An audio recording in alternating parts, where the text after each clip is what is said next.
Welcome, everyone. My name is Philip Ely, and on behalf of the Children, Youth, and Families at Risk Professional Development and Technical Assistance Center, thank you for joining our webinar. It is my pleasure to present today's speaker.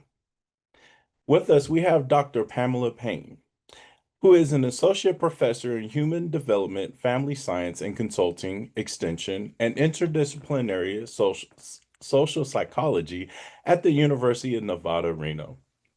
While working on her master's degree, she worked in probation with juvenile male felons in Southern California, where she became fascinated by the impact on family and future behavior. Dr. Payne's research interests are broadly defined as much of her work focuses on the needs of the community. She has done research on various aspects of romantic relationships, for example, sexuality, communications, relationship formation and maintenance, on parenting, on youth, and in areas of community engagement and extension. Dr. Payne has published in the Journal of Extension, the Journal of Sex Research, the Journal of Human Sciences and Extension, Family Relations, and the Journal of Marriage and Family Review, as well as many others. Without further ado, I will stop my screen and I will turn it over to Dr. Pamela Payne. All right. Thank you, Philip. I appreciate that warm welcome. Thank you, everybody, for joining us. It's great to have you here. So, as Philip said, I'm Dr. Pamela Payne. Pam is fine. I am going to be talking about building strong, sustainable relationships with community partners. So Philip gave you a little bit about my background. I have been a CYFAR coach since 2019, but my involvement with CYFAR started as a doctoral student. In 2009, I worked on a CYFAR Common Measures grant that helped to establish the using and feasibility of the common measures that we use today. So I have been part of CYFAR pretty much all my career, and I'm really happy to join you today to talk about sustainability and community partnerships. So just quickly, we'll talk about what our goals and objectives are for this hour that we're going to spend together. So we're going to talk about ways to develop and enhance community partnerships in order to create and maintain sustainable community programs. So I think I'm going to talk about this for the most part in the context of CYFAR. However, I think that this kind of model and idea can be applied in context outside of the CYFAR grant when we work with community partners in general. The objectives, you will hopefully come away with an idea about early planning and how that planning will continue throughout program implementation. We'll discuss ways to engage your different community champions. So who are those people? How do you identify them? And what role can they have in helping you sustain your program? We'll also identify ways to utilize partnerships for sustainability, and we'll talk about sustainability in ways that look beyond just financial sustainability. So why are community partnerships so important? I think in some ways, sitting here on a CYFAR grant, as it may be a grantee or as a hopeful grantee, it feels maybe a little bit like well, of course, your community partners are important because without them, we don't exist. But community partnerships have to start well before the grant hits the ground. So ideally, and we don't always work and live in ideal worlds, but ideally your partnership starts when you maybe even have the idea or when you think you have an idea where you see a funding opportunity that might look promising. What you want to do is try and engage those partnerships really early in the process because that does a few things for your program as you set forth on your path to development and implementation. It builds trust. So if I come into a community and I say, I have this program, I have this money, and I'm going to do this for you, there's not a lot of agency for that community and those partners. It feels very top down. Ideally, if you can say to a community partner, hey, I saw this funding opportunity, it's coming maybe next year, ideally, or even in a few months, I'd love to sit down and have a great discussion about what I have planned or what I see as potential opportunities, and then what you might see as opportunities for your community. I think it's really important that we involve the community in the planning process. Part of that is that we then don't drop and run. if our funding ends. If our funding is a year, we should be thinking about what happens to that community after the year. And we'll talk about why that has to start on day one. We really need to ensure that to the extent we have control over it, and we don't always, we don't just end a program when the funding ends, because a lot of times people and youth have invested in that program and we don't want to kind of erode the trust that we've probably built over the course of that program. By involving our community partners at the outset of a program, it also helps to align the program with the needs and expectations of the community. Again, we don't want things to feel top down from the university down into the community. We want them to be a collaborative partnership where ideally your partners are walking alongside you in agency of the program. What we know, or at least what I know having worked on CYFAR for many years, is that not every community is the same, and the programs have to look different in different communities. What I can run in one community in Nevada is different than what I can run somewhere else. So Nevada has Las Vegas. The things I can do and run programmatically in Las Vegas, because it's a very large city, look a lot different from what I can run in some of my rural communities here in Nevada, where they're 3 to 4 hours from any major hospital. So your program has to adapt. And in order to understand what that looks like, you have to have community partners who are at your table talking through what the ideas are every step of the way. I think another important thing is that maybe we learned this, or at least I did during COVID, right? We have to be flexible, right? Best laid plans don't always work out the way we plan them. So we should have an idea. We should have some flexibility within, obviously, the parameters of the grant. But it's really important that you have an idea and are willing to adapt and change. Sometimes leadership at our community partner sites change, and therefore they're maybe not as available to do our program as we thought they were when we wrote the grant, but maybe a different school is. So being flexible to make those modifications. I think of a saying that I was told several years ago when my daughter was in those somewhat challenging, although she's a teenager now, so they're still challenging, but we were in a little bit of a challenging spot during elementary school, and somebody had told me that parenting should be firm and flexible. And consistent. And so I think about CYFAR grants and other grantees in somewhat of a similar way: firm, fair, and consistent, right? So be flexible where you can be consistent, and firm and continuous when you need to be. So I think those are some important things before you even really get kind of the grant and things going. So I've said this already a little bit. Partnerships ideally start before the grant or program begins, but I understand that that's not always possible. So if you've got an idea, presenting it, but again, using those tools of flexibility so that, if you need to adapt to a partner's needs within the parameters, you can. So how do you identify what the community needs? One way to do that is through advisory boards. Lots of communities have different advisory boards in different spaces. Outside of CYFAR, a lot of my work is in domestic violence. I do trainings. We bring together all of our community partners to talk about what's going on a regular basis.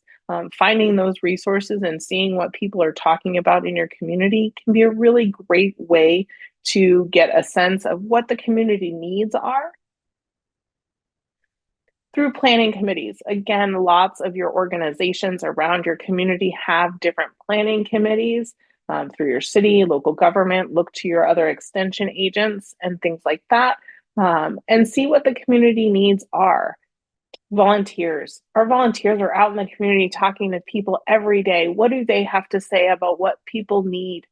What resources are lacking? What don't we have? And then our champions. Our champions are out in the community who know we exist and are like, hey, did you think about extension? Or did you think about so-and-so who does this work? Finding those people. And then once you have programming, keeping those folks in the loop. Maybe it's your school principal or your school counselor if you're working in a school, K-12 school. Maybe it's your program leader if it's more of an extension-driven program through 4-H, for instance.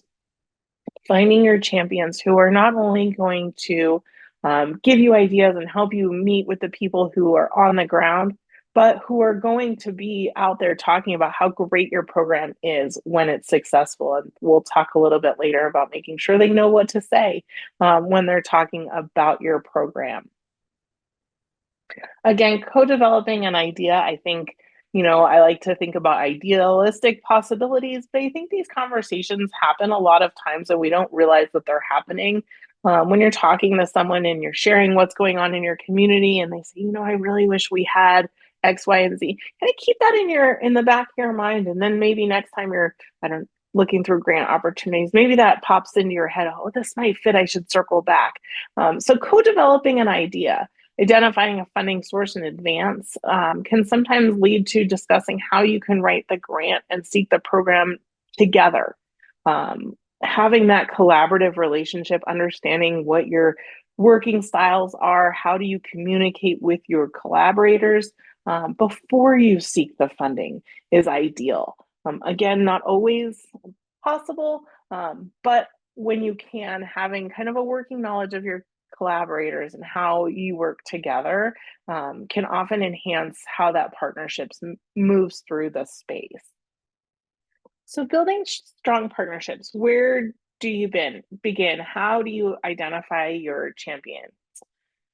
So building possible partnerships and identifying champions really starts by addressing community needs. Maybe a community needs assessment. A lot of extension programs do those on a regular basis, looking and seeing what the community is saying that they need.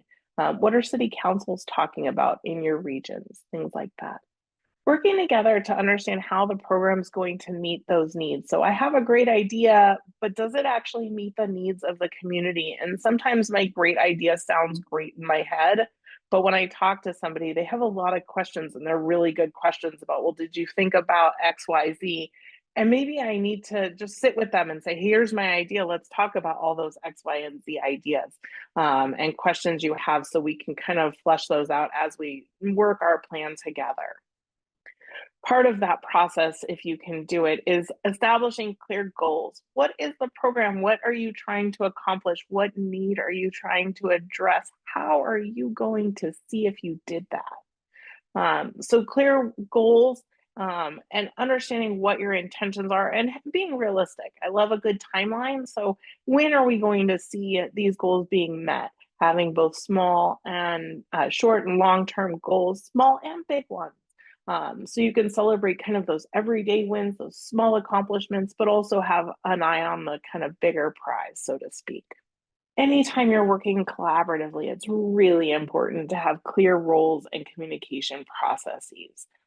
I know everyone works a little bit differently. I know I live by my calendar. If I don't have a calendar invite for it, it does not happen in my world. So that's one of the things that when I start working with a community partner, we talk about that, right? I need calendar reminders because otherwise I'm going to miss our appointment. So what are your communication needs? What are your roles? Who's in charge of what? Who is going to be responsible for reporting, for financial management, for day-to-day tasks, for ordering, decision making?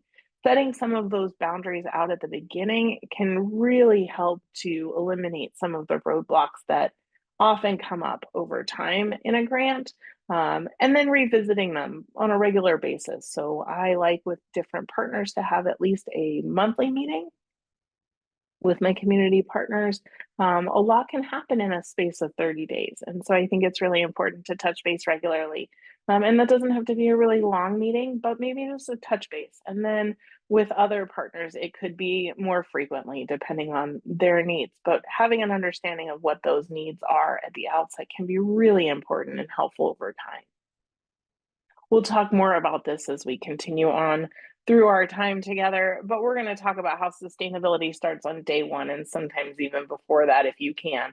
But you have to start thinking about where does your program go when the funding runs out. Now, I think we all presume, or I'm going to make a mild assumption about folks, that we generally operate with funding in the hopes of getting more funding and planning for such. But I don't know about you.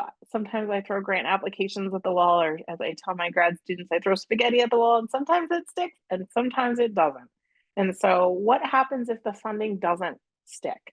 so to speak. So we'll talk about how sustainability can help us avoid kind of those programmatic pitfalls I talked about at the beginning of, you develop and implement a great program and then your funding runs out and you walk away. Innovation and sustainability are part of the process. I think that everyone that works in CYFAR understands how creative we can be with our programs and the breadth and depth of what we do in the communities and how those do look different in all of our different communities. So, as I mentioned just before, sustainability starts on day one. So, what resources does everyone bring to the partnership? So, the university that you're affiliated with brings a lot of resources. You've probably got faculty, you've maybe got students you're using or not. If you're not, maybe you should think about utilizing undergraduate, graduate students. A lot of our institutions have students who are looking for community opportunities.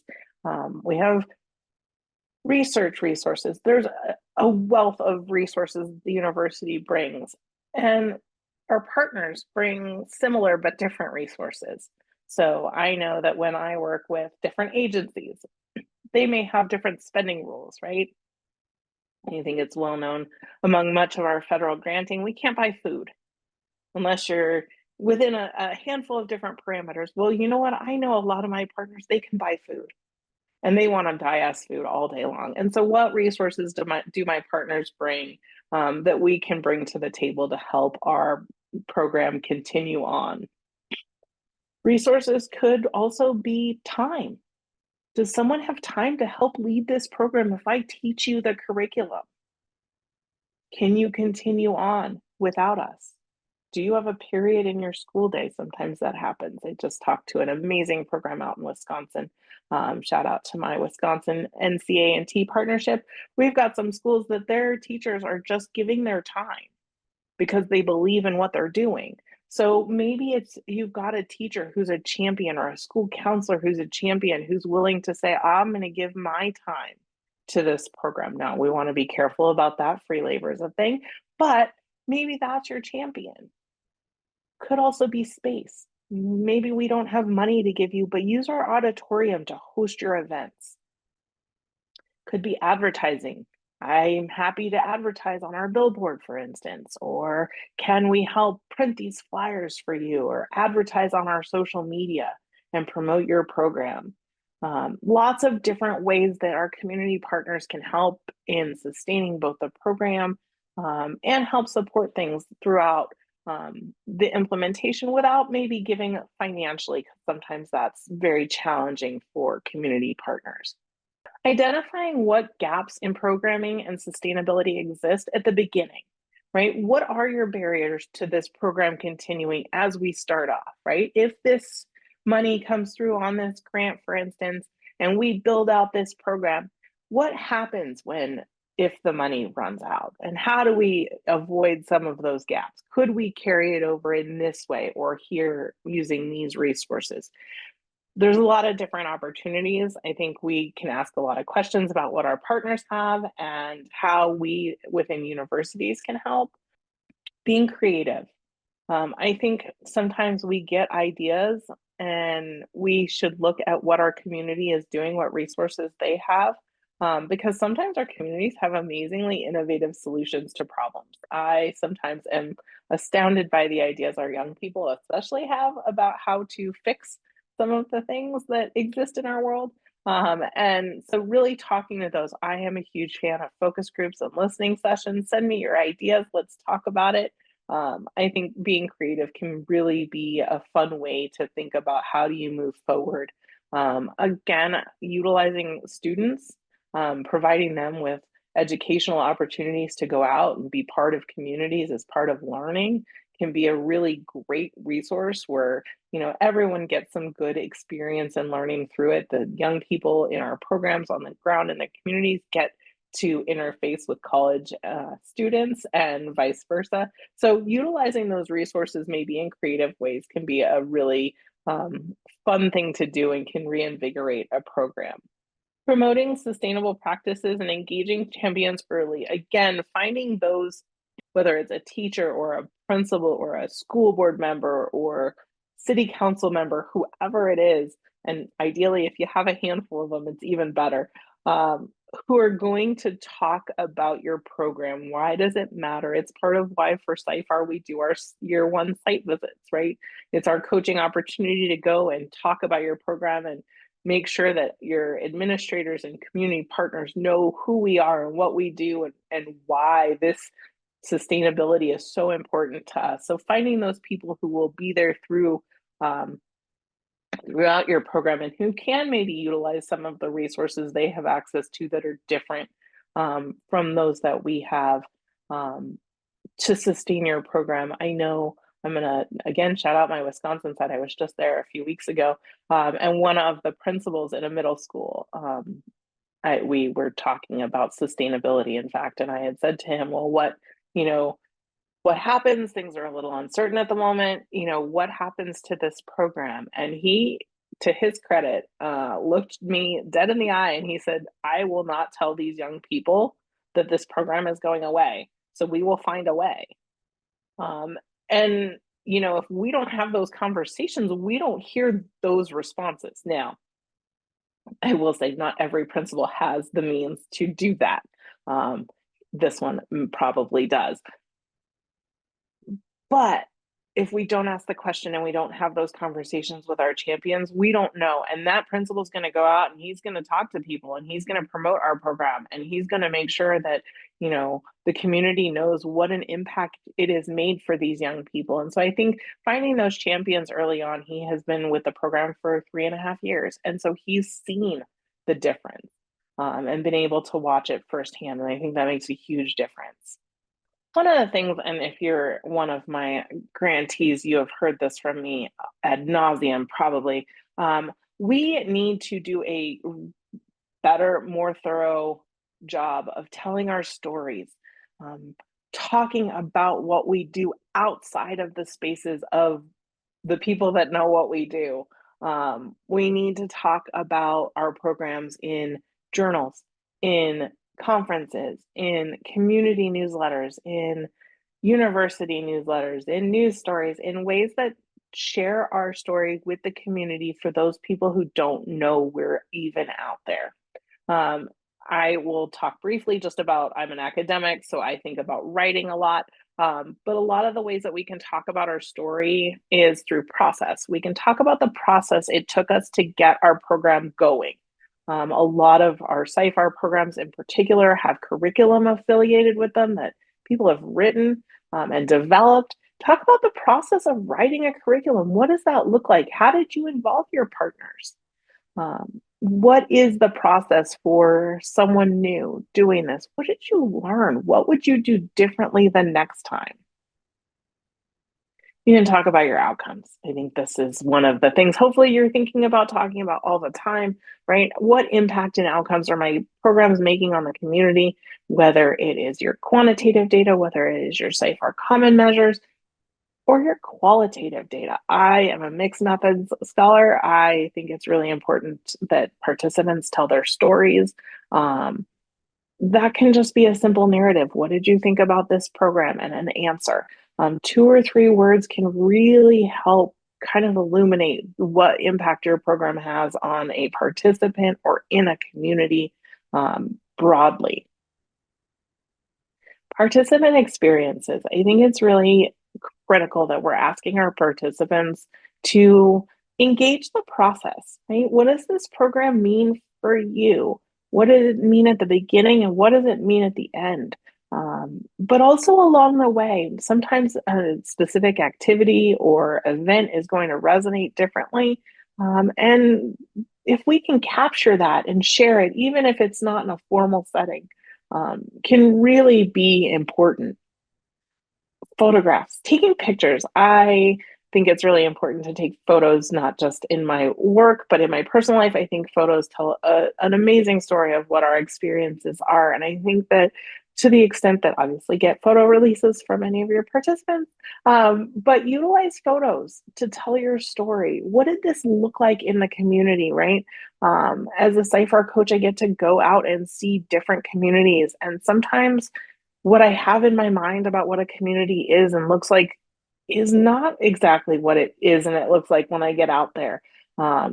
I have a site in Minnesota in Fond du Lac, and they do a community garden. And we have talked for years about their garden and the vegetables that they grow. And we've talked about the green onions. And I went out in September, and my green onions at the store are, regular, normal green onions. The green onions that they were growing in this garden were like the size of my small dachshund.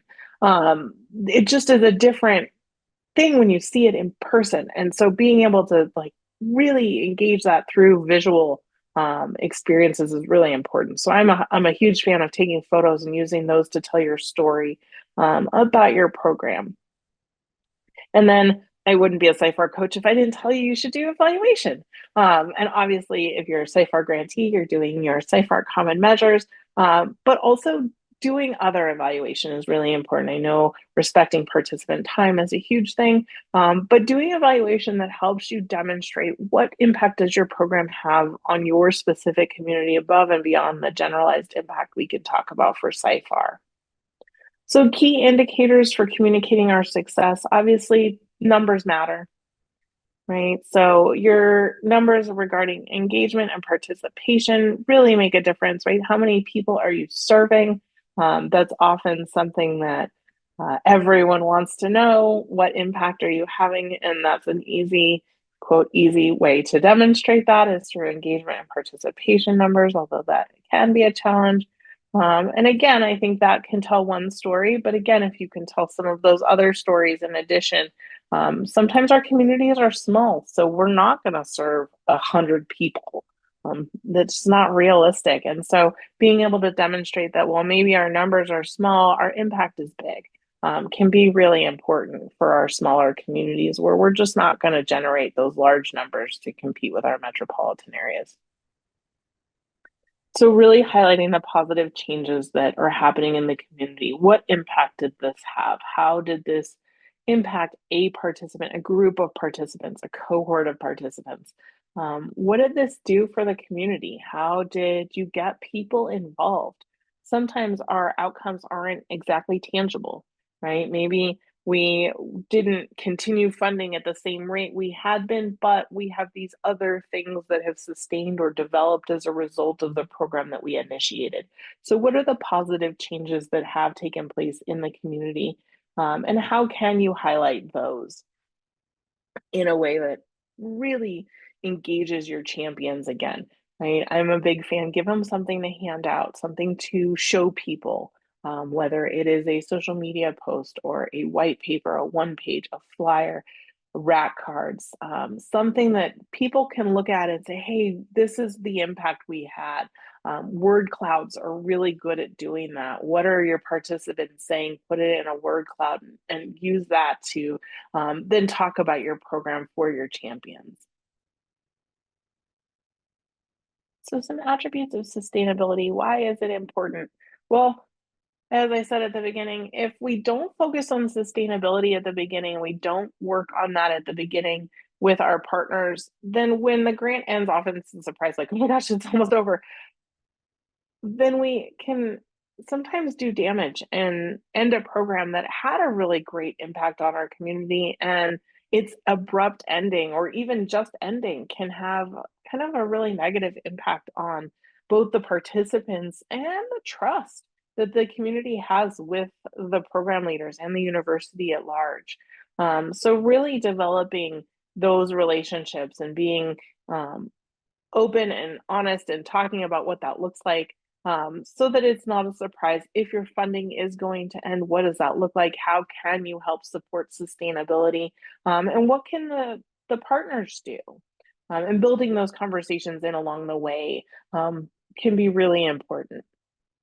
That also facilitates positive collaborative relationships, right? If I am not planning for either the end of my funding, which often sustains personnel, um, and I don't have a plan going forward, again, my partner is probably not going to trust me the next time I say I have a really great idea if I abruptly leave and I end programming and I don't have a good phase out plan or a good sustainability plan. So it's really important that we don't burn those bridges, that we don't kind of leave programs without proper kind of closure or sustainability. I think also it's important to think about the participants, right? What does it mean for a young person who's engaging in our program if the program doesn't exist anymore? And so thinking about how we can prevent kind of those things from happening. How does our program continue to align? Sometimes our community partners change their focus and things have to shift. Again, we talked about flexibility briefly. I think it's really important to reevaluate the alignment we have with the program, with our partners, and how do we go forward? Evaluation. This, I said at the beginning, I was part of the common measures at the beginning before it was a requirement. I would be remiss if I didn't talk about evaluation. Evaluation is one of the ways that we communicate how our programs do have impact and often have impact beyond just our program. At a funding level, I know the common measures came about in 2009 and 10 when funding was more challenging, and we needed to demonstrate to our federal government what our impact was and how we were impacting young people and families and those communities across the country because our programs are different in each community. And so our evaluation helps us do that. And it can do that at both a very large kind of federal government level, it can do that at a state level, at a university level, at a community partner level, and even at a grassroots ground boots on the ground participant level, because you'd be amazed at what your participants do when they believe in your program. So giving them the tools and the resources to help tell your story can also be really, really important. Talking about project ownership, I think it's really important and something that we don't always do. Oftentimes we come in and we have a program, we have an idea, and we want to make sure that we are in charge and we're leading it. And while that can be really, really great, sometimes we get pulled really thin and into a lot of different directions, but sometimes it's important to hand over that ownership to our partners so that they can sustain it and keep it as their own. And then we can step back and become a collaborator. So really talking about who owns this project, who is going to sustain it. Is there ways that we can train the personnel on the ground to continue this past our involvement as a university? Now there are some pitfalls in that, and I don't know that we have time to discuss all of those today. But I think that's an important conversation to have as you talk about sustainability is what role does the university continue to play and what role does the partner play in taking over a leadership role over time? Partnership doesn't start at the beginning of your funding. It continues on from the outset through hopefully past the program or past the funding opportunity. But community engagement is essential for building a mutually beneficial relationship between CYFAR programs and the community. We have to have community partners to run these programs. You can't get a CYFAR without a community partner, and it's really important that your community partners be at least an equal driving force in these grants. By implementing a collaborative community-based program, we're able to deliver more effective programs. I know that if my partners in my community doesn't want the content I'm delivering, my numbers aren't going to be good. I'm not going to have anyone showing up. So in order to have effective programming, I really need to involve my community from the very beginning. I also need to evaluate, I need to find ways to demonstrate the impact that my program has throughout its delivery. And then hopefully over time, ideally, again, I sometimes like to dream. Ideally, you can find out what the impact of your program is past its delivery, right? Did your program leave a lasting impact on the participants? Did it change something about whatever you were trying to teach them long past the time that you stopped teaching them directly? And sustainability. What happens to the program after the funding ends? Who carries it on? Does it continue? How does that not disrupt the community by abruptly leaving? By kind of ensuring some of those things to the extent that we can make a significant and positive impact on our communities over time, and that impact can be quite lasting. And so with that, I will open it up for any questions. If folks want to unmute and ask questions, I'm happy to answer them. Thank you, Pam. We appreciate that. And as Pam said, well, we're now open for questions. You can either put it in the chat, use the Q&A feature, or if you want, you can raise your hand and I can give you speaking permission so that you can ask your questions live. Either way will work. And as we're waiting for some questions to come in, I'll just say I loved how you presented it as a multifaceted approach. Like all these things are important, from building the relationships um, to thinking about sustainability from day one and doing all those different things. What have you seen as far as when we don't do that faceted approach, and if we just focused on one thing? What have you seen in the past? So I think in the past, what happens oftentimes, and not by intent, right? So I think this is an intentional consequence. I don't think people intend for programs to basically stop. Right? Oftentimes, the way grants work is if the funding doesn't exist, we don't get to keep going because it pays for us to do the things that we like to do. And so I think one of the challenges is if we're not planning for that sustainability, that piece, if something happens and the funding runs out or things change or the PI leaves or right personnel turns over, programs stop. And what we don't always realize beyond, the implications for the university is the implications for, the young people. I know that the grantees that I oversee, they're working with kids, a lot of them, and youth. And as defined by CYFAR in its title, we're working with vulnerable populations. So I think um, abrupt endings to programs can really erode the trust that we've all built. I think, one of the things I love about CYFAR is that planning year. We get a year to plan and to build those partnerships. Now, ideally, you had those kind of seeds before you got the grant, but sometimes even in that little period of time between when you applied and when you got the yay, you got the grant, things can change. It's summer usually. And so it can really abruptly end a program and it can erode that trust that you've worked so hard to build, because now why would I partner with you again if things change and you just walk away?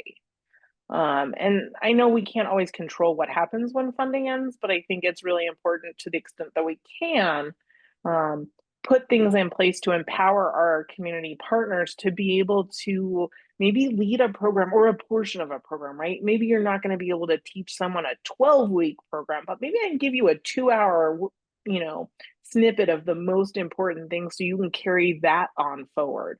And so I think that's really important, to maybe not just walk away to the extent you can. Thank you. We have a question from Debbie Curley who states, "This was great. Thank you. In this presentation and when you did your site visit with us, you highlighted the importance of having local champions and engaging them deeply. Can you say more about that and how to nurture that? Also, con our school contacts are overextended. Any ideas on how to motivate them are welcome." Thanks, Debbie. It was good to see you guys. She's from my Arizona site. And I did see them in this month, actually, earlier this month as well. I was on a lot of site visits. So I think having community champions and engaging them is really talking to them, and we did that when we were at our site visit, going and sitting down. The Arizona site is I'll just give folks a little bit of a background. They're a financial literacy program for youth and parents or supportive adults, depending on the community needs. um, that being said, you're in schools. Our schools are our teachers are definitely stretched thin.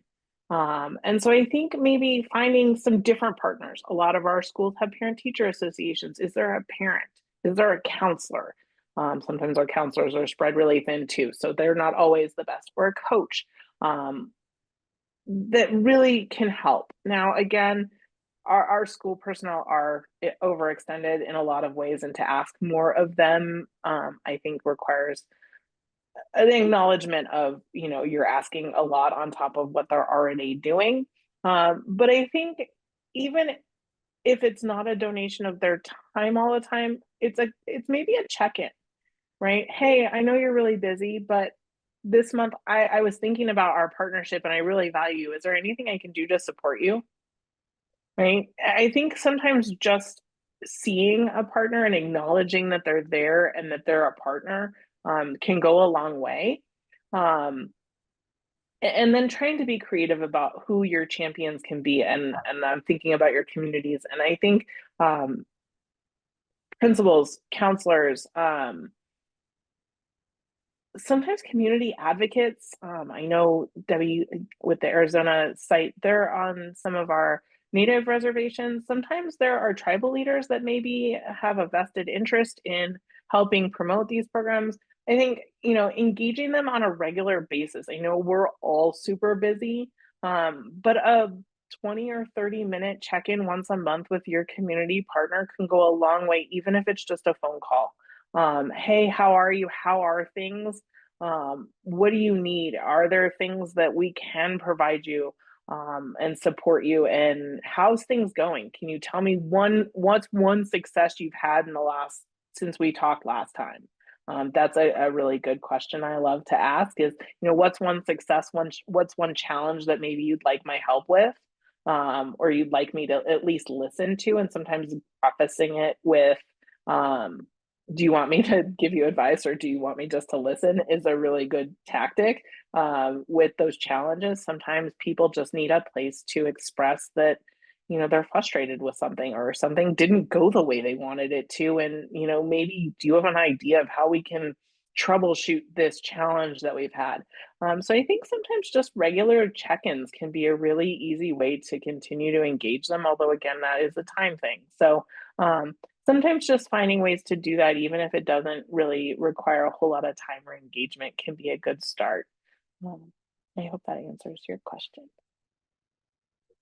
I love how you brought up not always asking the champions or asking people for something every time you contact them, but sometimes just reaching out just to say hi, how are you doing? I love that.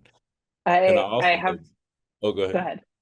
I was gonna say, and I also love the idea about the PTA because that was, you know, again, another amazing space where we can really try to get some people that we sometimes overlook. Yeah, and I think, I was gonna say I do the check-ins with my graduate students, and doctoral students are always a little jumpy when their advisor sends them an email and just says checking in because they assume something is missing or due or overdue. And I've gotten in the habit of just checking in with my students and saying, "How are you?" Not as a student, like, "How are you as a person? How's it going? Um, how can I support you?" And that even on a simple level can really help, and it doesn't require any response, right? My students have learned over time. I was like, I don't need you to write me a whole like 2-page email about how you're doing. Like, I'm good, or hey, I need like 30 minutes because I'm stuck, or whatever it is. But just those simple check-ins can really make a huge difference in facilitating that partnership, because I think the other thing in doing that, when you do that and you keep that door of communication open, the partner realizes, whoever they are, that if something does start to go sideways, you are there and you can be contacted and they will reach out. And really making it known that, if I'm going to tell my partners, like, hey, here's my contact, please don't hesitate to reach out. Like, I mean it. Like, I mean it. Close the loop. And doing that consistently over time also makes a huge difference, right? So if you say, and I tell my students and my daughter, it's okay not to know the answer. It's okay not to know the answer. But if I tell you I'm going to find out the answer, I better find out the answer and I better close the loop. And that builds trust. And so doing those seemingly little things over time that build your trust, that make it so that, if something isn't going well, they're not afraid to come and tell you and say, hey, like, this isn't going well. I need somebody to like bounce ideas off of, versus, ignoring the problem. And obviously it tends to get bigger when you do that. So I think just those little things that, sometimes thinking about what would you appreciate someone doing on your behalf, and then turning around and doing those with your partners can really matter, especially when our partners are schools and places that we know are overextended and asked to do more and more with less and less. So I think acknowledging that and kind of saying, "Hey, look, I see the work you're doing, and I really appreciate that you're walking alongside me with this program." And even when it's hard, really goes a long way. Absolutely. We have another question. It says, so you mentioned using data and talking about publishing. Can you talk a little bit more about how that helps with sustainability? So publishing, sometimes we don't think about it, and I'm a tenure track faculty, so I think about publishing a lot. So maybe a little biased here, but if I'm a new extension faculty member or my own new extension agent, and I see a call for proposals for a grant, I may not have any idea how to develop a program. So if I can go and read a paper about what it looks like to use a common measure or what it looked like to put together this program, or my staff is working on what did it look like to put together a training that we developed, right? What are the lessons learned? What are the things that we do? Um, I can go and search. I would encourage you all actually go search lessons learned in some of your extension journals. And I would imagine you'll find a handful of papers. I know you should find a handful of papers about CYFAR. And so publishing about CYFAR, about what your program through CYFAR does, what your outcomes are, what your process was, really shares the information about the impact our program has broadly. Um, if someone has read a paper that used CYFAR data, they're more likely to probably go and be like, hey, what is this funding? I'm going to go search this out. And then that expands the knowledge about what CYFAR is and what our programs do and how we impact various communities. And so I think it's really important that we take the knowledge and publish both in academic sources where, other specialists and different extension personnel and even non-extension personnel who are academic faculty in lots of disciplines doing programs like the ones that we run through CYFAR can learn about best practices, right? How does a planning year make a difference? How does the coaching team, right? Our coaching team, we wrote a paper that was published last year about what coaching does and the impact of coaching. So why does that matter? And so sharing those stories in both academic and then non-academic sources really helps both promote the funding source and the impact that the funding source has, but what your program does and why should one of your potential community champions be interested in what your program is.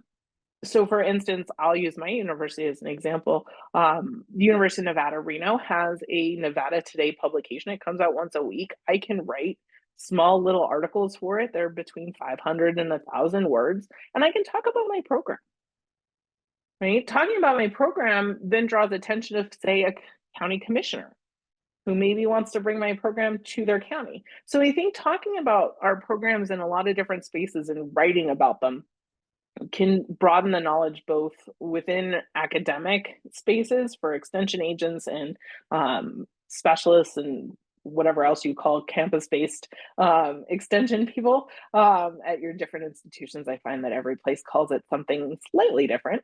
And then also it gives you a potential audience with different community champions and potential partners, right? Sometimes you may have partner institution across the country that's like, hey, our community needs this program too. I read about their program in this journal that I read. Maybe we should talk about a partnership or a collaboration. And so I think, there's a lot of different reasons that, publishing and talking and writing about what we do is really important. But it's just another way to really share the impact that CYFAR has and really all programs in general. And I think we got time for maybe one more question. So the next question that I see is, you talked a lot about community partners and getting them involved, and you mentioned that they need to be at least 50% involved. What are some of the best practices on bringing them in early on in grant planning? Honestly, I like to have a conversation when I get the RFA. In fact, I just got an RFA for something completely different yesterday, and it requires that I have a community partner, which is its own thing. But I sent the RFA to my potential partners, and I said, let's have a conversation next week early before I even do anything with my university. So the only thing I've done with my university since I got that RFA, I read it and I sent it to my pre-awards person. I said, "What's my timeline?" Right? She's really great. Shout out to my pre-awards manager. She's amazing, and she gave me a timeline of this is when I'm going to need all your paperwork for this grant. Right? I want that information. Now I'm going to go have a conversation with my partner that says, "Here's the grant. Here's kind of the highlights of what we need to address in the grant. Here's maybe my idea. I'm not sure I have a solid yet, but what would you want to do?"